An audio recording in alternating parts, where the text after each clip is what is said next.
Hello મિત્રો, ચોર short movie part 1 માં તમે જોયું કે પ્રકાશ ચોરી કરવા નીકળે છે અને નિધિનો ફોન ચોરી કરે છે.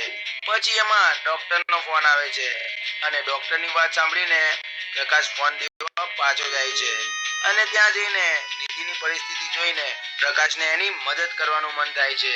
એ પછી પ્રકાશ ગુંડાઓ સાથે લડીને એમના પૈસા પડાઈને નિધિની મદદ કરે છે અને છેલ્લે નિધિના ભાઈનું ઓપરેશન થઈ ગયા પછી પ્રકાશ અને નિધિનો સારો સંબંધ થઈ જાય છે અને રોહિતને દવાખાનામાંથી રજા મળ્યા પછી હવે આગળ શું થાય છે એ જો તમે આ પાર્ટ 2 માં.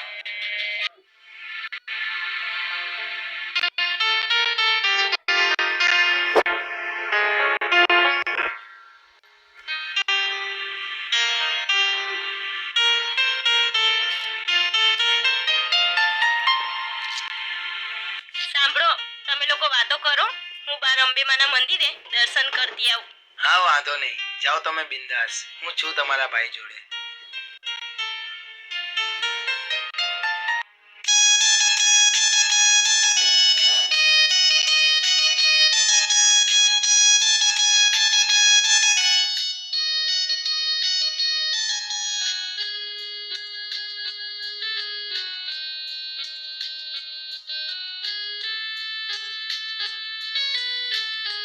અરે વાહ, શું છોકરી છે યાર.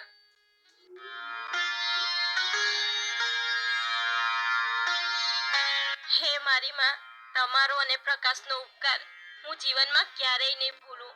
બસ હવે અમારા જીવનનું ગાડું રાજી ખુશીથી ચલાવજો.